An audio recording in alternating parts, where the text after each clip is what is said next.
Hello everyone and welcome back to another video from Crazy Gamer.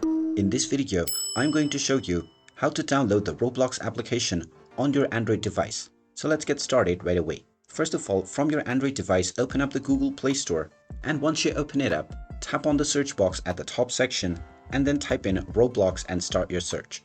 Once you find the Roblox application, tap on it and you will see the install button.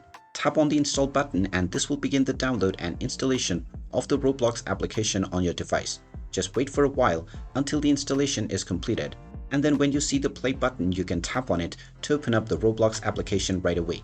Once you open up Roblox, you can continue with signing up to create your new account or logging in to your existing one in order to start enjoying Roblox right away. And there you have it. That is how easy it is to download and install the Roblox application on your Android device.